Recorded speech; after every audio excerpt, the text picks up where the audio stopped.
এ যেন এক অন্য ইরান, যে ইরানের সামনে এই মুহূর্তে সবথেকে শক্তিশালী এবং সুপার পাওয়ার আমেরিকাও নতজানু হতে বাধ্য হলো।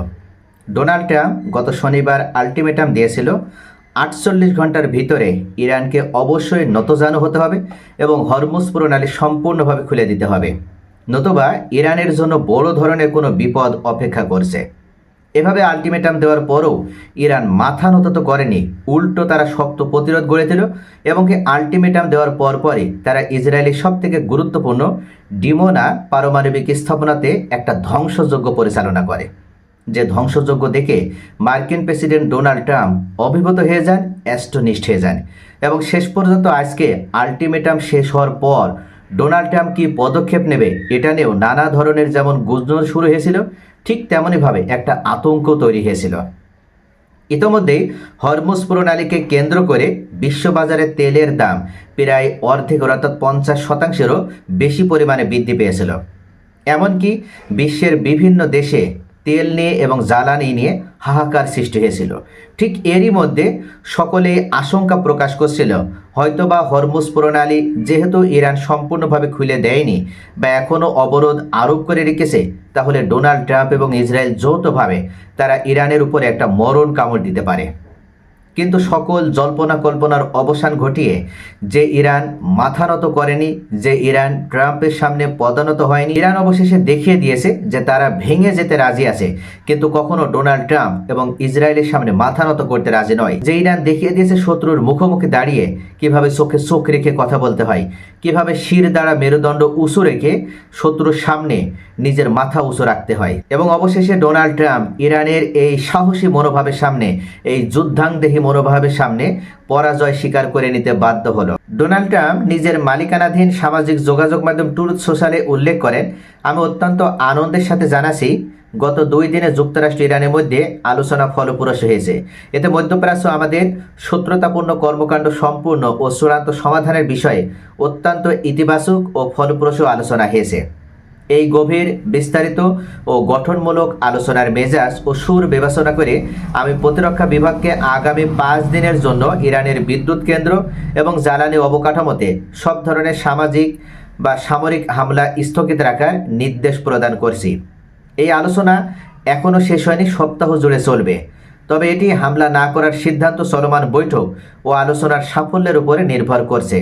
এই বিষয়টির দিকে মনোযোগ দেওয়ার জন্য আপনাদের সকলকে ধন্যবাদ।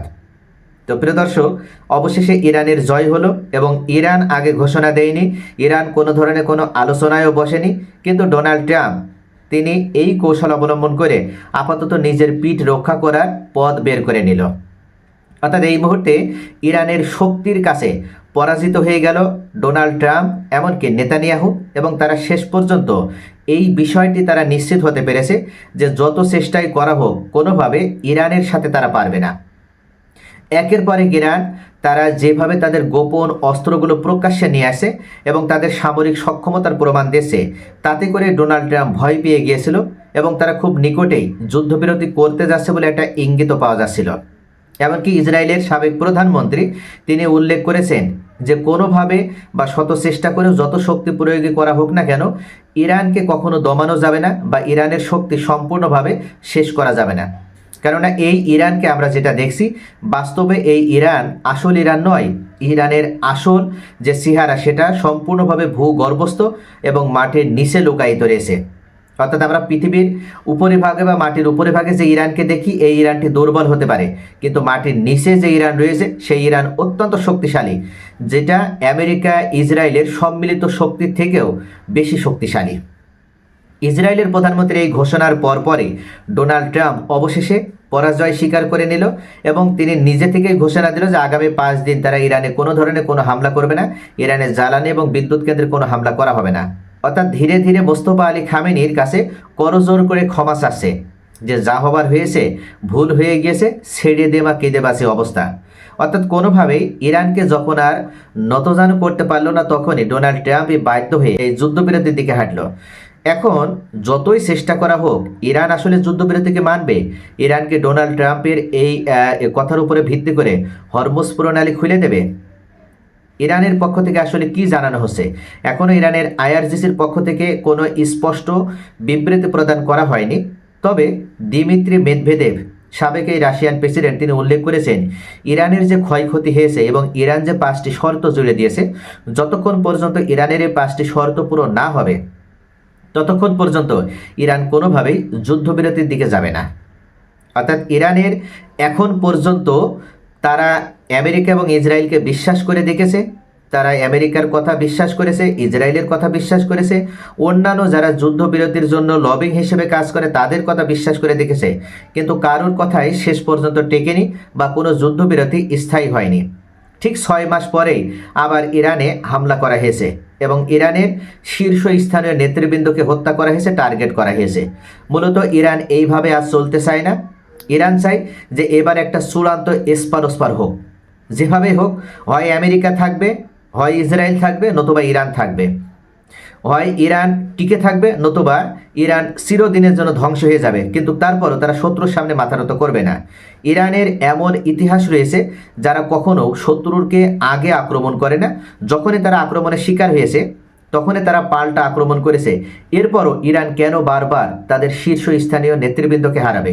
আর এই জন্য ইরান অবশেষে ডিসিশন নিয়েছে এবং ফাইনালি তারা একটা এন্ডিং লেভেলে আসতে পেরেছে যে এই 5টি শর্ত যতক্ষণ পর্যন্ত পূরণ না হবে ততক্ষণ পর্যন্ত তারা কোনো ধরনের যুদ্ধবিরতিতে যাবে না। গতকালকের একটা ভিডিও আমি আপলোড করেছিলাম, সেখানে উল্লেখ করেছি ইরান যে 5টি গুরুত্বপূর্ণ শর্তের কথা উল্লেখ করেছে তার ভিতরে অন্যতম একটা গুরুত্বপূর্ণ শর্ত হচ্ছে তারা যুদ্ধবিরতি মেনে নেবে, কিন্তু আন্তর্জাতিকভাবে একটা লিখিত স্বীকৃতি থাকতে হবে যে আগামী 100 বছর আমেরিকা এবং ইসরায়েল ইরানে কোনো ধরনের কোনো হামলা চালাবে না। যদি এই নিশ্চয়তা প্রদান করতে পারে আমেরিকা, তবেই কেবল যুদ্ধবিরতিতে যাবে ইরান, নতুবা তারা কোনো ধরনের কোনো যুদ্ধবিরতির ফাঁদে আর পড়তে চায় না। কিন্তু ডোনাল্ড ট্রাম্প বুঝতে পেরেছে এই যুদ্ধ চালিয়ে নিয়ে যাওয়ার মতন ক্ষমতা তারা নেই এবং কোনোভাবেই এই যুদ্ধ সে শেষ করতে পারবে না, অর্থাৎ তার জন্য একটা মারাত্মক ডিজাস্টার অপেক্ষা করছে। আর যে কারণে সে আপাতত কৌশল অবলম্বন করে ইরানের যুদ্ধ থেকে বের হয়ে আসতে চাচ্ছে এবং তার প্রথম ধাপ হিসেবে তারা এই 5 দিনের যুদ্ধবিরতি ঘোষণা করলো। ইরান ঘোষণা করেনি, কিন্তু প্রথমেই ডোনাল্ড ট্রাম্পের পক্ষ থেকে কৌশলে এই যুদ্ধবিরতি ঘোষণা করা হয়েছে।